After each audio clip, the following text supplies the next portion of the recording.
practicing the lines, practicing the song.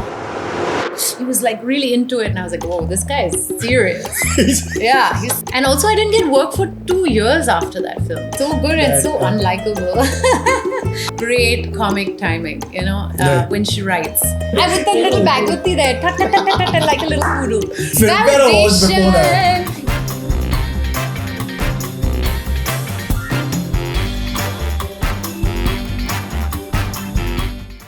Hello and welcome to Masala Chaat, a chat show where we will sit with your favorite stars and serve you a hearty dose of laughs, stories and insights topped with a sprinkling of masala.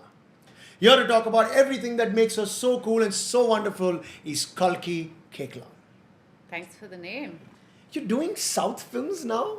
Yeah. My God, how did that happen, Kalki? You have to tell me this. I mean, what is this jump? Somebody just discovered that I spoke Tamil, and then that helped. That helped. Oh, okay. I speak Tamil. I was born in South India. You were born? I was born in Pondicherry? Yeah, just near Pondicherry in a small village called Periyamudalya Chavadi. Can you say that again? Periyamudalya Chavadi. My God. All right. Okay. All right. She's doing South films. Yeah. We're pretty clear on that. So right. when people started discovering that quite late, I think, then slowly little work came. First, I did that short thing. It's like, you know how you have those Netflix like an anthology kind anthologies of thing? Right. on love and all. Okay. So one of them in the south, so Pavakadagal, it's called. So I'd done one of those. And then I got this project now, which is Nesipaya. Nesipaya, right. Nesipaya. So what is this film about? Nesipaya is, it's like, it's a many genre. I guess the best way to put it is like a romance thriller. Okay. So it's about a guy who tries to get his ex-girlfriend back, like win his girlfriend back, but like gets embroiled in this whole other like thing that's going on that she's been falsely accused of murder. Oh, okay. So he spends his time like trying to help her. Trying to not let her get at the same time, there are all these like crazy people who want him not to find out the truth, and like they're trying to kill him, and it's very exciting. And I play a lawyer who's like kind of like trying to help him, but also thinks he's an idiot most of the time. Like I'm like the big sister who's slapping him, like, how could you do it? Yeah, pretty pandra. You're like, why are you doing it? Why are you doing this? That type of thing. So you speak proper Tamil? I wouldn't say proper. But like good. I speak good Tamil, but yeah, I have a lot of grammatical mistakes. I have to work hard still when I do a role. I need to sit with the script person and really work. Like I had somebody on set help me and make sure I got the dialect, not the dialect so much, but the little like the enunciation of like how you have ki and ka, you can easily get mixed up with if you don't speak Hindi well. So like that. So languages come easily to you otherwise because you speak more than like I speak 3-4 languages? Yeah, I speak French, Hindi, English, Tamil, and I'm learning Hebrew. You're learning Hebrew? Yeah. Wow. Yeah. So is that a tough language to learn? Yeah, bloody tough. It is, right? Bloody tough, yeah. So my partner's Israeli, so I'm learning Hebrew. He speaks with my daughter in Hebrew. She speaks fluent Hebrew. She speaks fluent Hebrew? Fluent Hebrew, Hindi, English and French.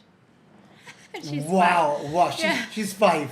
Yeah. And she's... So I feel like I need to know what's happening in the conversation. So that's why I'm learning Hebrew now. Just codes are being exchanged. I need to know what's happening at the dinner table between my daughter and her father. We're going to talk about your first film, which was this very small special indie that which was one of the very few films, and I specifically remember this. So Lagan, when it came out in 2001, had a 5-star rating in the Times of India. Oh wow! The next film to have a 5-star rating in the Times of India was Devdi. A 5-star rating. That's awesome. And it was wow. It was such a special film. It was. In really so many ways. That was also Amit Trivedi's first album. It was his first album for films. Oh my God, that soundtrack is insane. Brilliant. Yeah, I still listen to it sometimes. It is. So much. It's going to last the test of time. Yeah. And I'm sure there are so many stories about Devdi that you've shared over the years. But now looking back, 16 years back, right? 16 years back. So long ago. It's been a while, right? How does that film feel for you now? It'll always be special. I mean, it's that first film, I think when I look back, I was so nervous at that time. My Hindi and all, I was so scared about speaking proper Hindi. You could have woken me in the middle of the night and I would have been able to say my lines because I was so You knew them so well. I knew them so well, you know.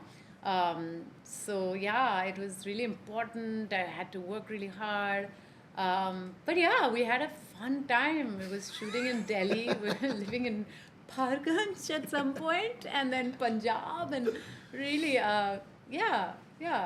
And it was such a weird take on a classic novel.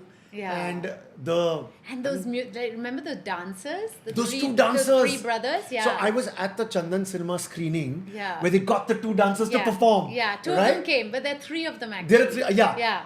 Yeah. So two of them were there at the start of the movie, Yeah. or like in the middle somewhere. They had a small performance Yeah. of Paradesi, right? Like there was a song, and my God, that film was like. Yeah, this is so cool. And also Nawaz, right? Nawaz was there. He sang the yeah. So I remember meeting Nawaz because he was practicing for the part. For that thing, for that little performance he was doing. And like just the way he was like, I just saw him, I could see the energy coming from that side of the room where he was just like really like practicing the lines, practicing the song. He was like really into it, and I was like, whoa, this guy is serious. Yeah, he's serious. And my God, and DVD will always be special for like in the entire length and breadth of Indian cinema in that sense. So for a first film like that, and then how did you feel at that point of time that, oh my God, we've done something which is pretty incredible? At that It's time, been we didn't have an received. idea. I didn't have an idea that it was going to be such a big film, like a Right. cult classic or something. Yeah, like yeah. you just, you're like hoping for the best, but you don't really know what it's going to turn out to be. And also, I didn't get work for 2 years after that film. So After DFD? Yeah. What? In films. Okay, right. I went and wrote a play after that. You did the theatre Skeleton workshops Woman. and stuff. You did I all did of this. workshops. Right, yeah. I created work for myself because I didn't have work in cinema. So, it wasn't like an overnight hit for me that I suddenly was a big star or anything. It took time. Such wonderful work after that. Zindagi Na Milegi Dobara. That's Yeah. I always get confused with the title. But so that was a big jump from like a smallish independent film which was Yeah. received so well to this big blockbuster movie. I remember watching you on the poster of the movie. You know the one where they had all of you. And Yeah. I was like, my God, Kalki's in this film. Like, Yeah. so we hadn't seen you for a bit Yeah. after the MD, and then Yeah. you were straight in this massive film, yeah. And you were so good in it, Kalki. You were so good in that Yeah, movie. so good and that, so unlikable. I mean, The yeah, like. Yeah. Right. Yeah. But that rock chick It's thing funny. Yeah. that you did. It's so much and fun. Was that you? Was that your idea that we'll do this song? Or No, was it no, like that was kind of- totally Zoya. Huh. And Zoya has a great comic timing, Right. when she writes. So the comedy is in the writing itself, which is why it's quite like, it's quite consistent in her work, you can see it. Yeah. But yeah, she wrote that. With that specific song in mind, they had to get the rights for the song, and it's great. It's just great. And you the did way that it's so yeah. well. That was like, I remember in the theater, everyone was watching it. Everyone was like, Also, just, the clothes really helped because it was that horribly tight denim outfit, like really, really tight. And I had heels like this high, okay? And then you just feel automatically like a little poodle, Like you can't there's a be part any where you other go way. in the bushes You're tottering away. and then you walk back. Yeah, I'm tottering. I with that little bagwati there, like a little poodle. Bagwati. Yes. My God, that film has such cult things Yeah. about it, right? That was your bag. That bag was paid more than I was. I mean, it's probably more than what Ritik got paid, who knows? But that was your bag. Yeah. Bhagwati was. Yeah, they had a bodyguard for the bag. They had somebody on set looking after the bag. So you went to such a massive film after that, and you worked with Zoya twice. Yeah. You worked with her in 3 times. I worked on Made in Heaven, Made in Gully Heaven. Boy. Oh yes, and, of course. So 2 Zindagi. films. Yeah. Which is Gully Boy, which was I don't know if it's a better film because it's Gully Boy. Yeah.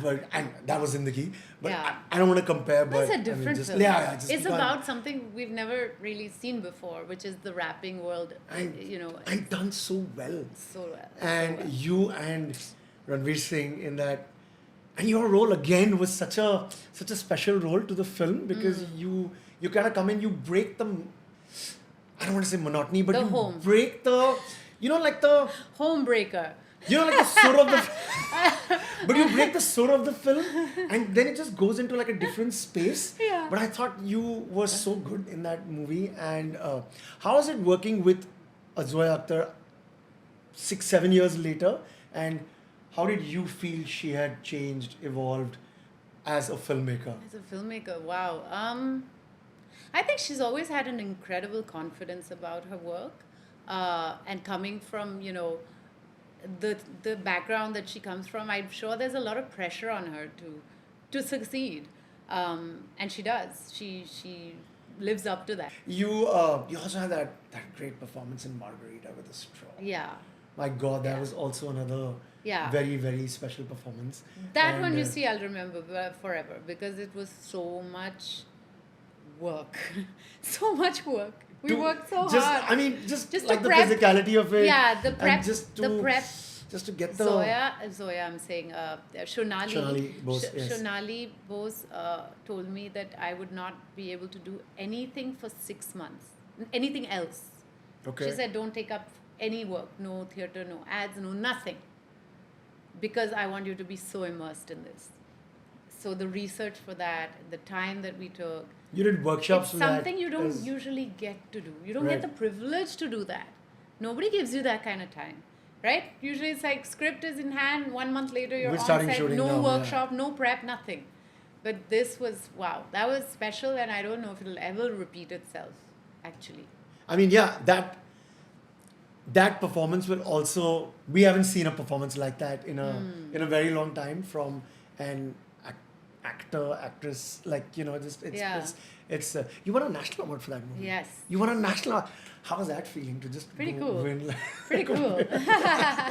You won Filmfare Awards before that. Yeah, but national award is like proper. So you went for the ceremony. Proper like, ceremony. the proper Yeah. thing. And Yeah, shook the hand of the Prime Minister. Like, Whoa! yeah, that's proper. That was Proper. like the... Yeah, it felt like a big achievement. I don't think too much about awards and all, but that one felt like, yeah, this one is cool. So I recently went to Oroville. So I'd gone to Pondicherry and then I went to Oroville. And, there was, how you have the people who are kind of guiding you around the place and stuff like that? Yeah. Right? And someone out there just asked me that, oh, where are you from? And he said, we're from Bombay. He said, Kalki? You know Kalki? She's from here. Like, are you, so... Yeah. I mean, I think like when I go back, because my dad still lives there, so when I go back to Oroville, it's the ecology preservation that I find most wonderful. Like, it's just these huge banyan trees everywhere. Oh, yeah. No roads inside, it's all dirt roads. So there's a real sense of preserving just the natural habitat, and I love that about the place, and that's what probably I took most from it, that I always need some nature around me, and that's why I've moved to Goa. All right. So you moved to Goa. I live in Goa. Okay. I mean, we actually attempted to move when I was pregnant, but then for whatever reasons we came back, and then I moved when my daughter was 2. So it's been 3 years. All right. Yeah. I mean, I have my flat here and I'm up and down literally every 2 weeks, but we live in Goa, and I think for me, like, having nature and raising her in nature is like really important. But are they redeveloping Goa as well? There's a lot. It's not going to last. It's not going to last, right? It's really like, it's just delaying the inevitable. They're cutting mangroves and all. I've heard. And Everywhere. like, it's just There's like, no product, only money talks. Like, there's no conservation, no you can see it happening all over. It's so sad. It's And, so sad. But for now, we still have moments of we still have. It's still there. It's Yeah, holding just- on to we're its holding on last. to it. And then we'll little- have to move somewhere else. My God, right? And then they'll start constructing there as well because that's what they're doing. Has motherhood changed you as a person? And how do you 100%. feel after, like, Yeah, it's I been mean, 5 years, right? Everything. You rearrange everything around your kid. Like now, it's not even a question. Like if we need to move, we'll move for our kid. Right, You know, right. it's not like now we've moved again because we needed to be closer to her school that she got admission in. So, you know, that's fine. We just uproot everything and move. Right. You know, it's just how life is. If she suddenly decides that she's going to become, maybe she like shows some great talent for something like let's say ice skating. Now there's And you have not to much move. ice skating And in you have to move India. somewhere where there's ice Where we have skating. to go, we will do it. We will arrange our whole lives around this child. That's just how it is. My God. Now, I mean, of course, it doesn't mean I don't want to keep working. I want to be an independent woman because I do feel kids, they see who you are and that's what they copy. They don't, it's not what you tell them. It's not Right. like don't do this and they won't listen to don't do this. But if they see you not doing this, you Then- know, yeah, then they yeah, copy, yeah. they imitate. So if they Yes, see an yes. independent, especially because I have a daughter, if she sees an independent woman, she will become an independent woman. So for me, it is important to work. It is important to give what I need to myself creatively and other ways as well. But definitely, if something important comes up in my daughter's life, my life will rearrange itself for that. The sacrifices we make Uh-huh. for our children, and and how's the acting thing now? Like, how do you feel when you got back to acting Yeah. after Made in Heaven Yeah. was something that you had already done? I'd while- done season 1 Yes, before yes. and season 2 after. season. Yes, Yeah. right. So how was that shift? Yeah. Mm-hmm. I mean, you know, going from a project to the other. I mean, I had a big break because I gave birth just as the first lockdown happened. okay. So there was no work, right? There was for like a year, more than a year and a half. And then I got a film, Goldfish. Goldfish, nice. And, Yes. and what happened was in that time, my daughter had all access to me 24/7 because we also didn't get much help. Right. So she thought, this is my universe and it'll always be there and this is it. And I was breastfeeding all the way until she was 2. So that was it, you know. She was like, there's nothing going to shake this. So when I went to London to do Goldfish, and my husband couldn't come because he had to do a workshop as well at the same time. So he couldn't come. So I had to actually, and my nanny didn't get a visa because it was the second round of COVID. So I had to interview nannies online in England. And then I decided to go 2 weeks early to acclimatize my child to the new nanny and everything. And those 2 weeks were hell. This child she just refused. She was like, no way am I going with anybody else. No way. And it was the night, and every day I was trying all kinds of tactics, and the nanny was also trying all kinds of tactics, but she would just scream whenever I left the room, and she wouldn't calm down. She wouldn't sleep with her, nothing. So then it was the night before the first day of shoot, and shoot was starting at 6 a.m. and it was 10 p.m. And she was clinging to me like a koala, crying. She was not calming down. And I was exhausted from trying to make her sleep, trying to, get her to be with Nanny Amanda. Nothing. Then I just, out of sheer exhaustion, I sat on a park bench in, I don't know, Clapham somewhere.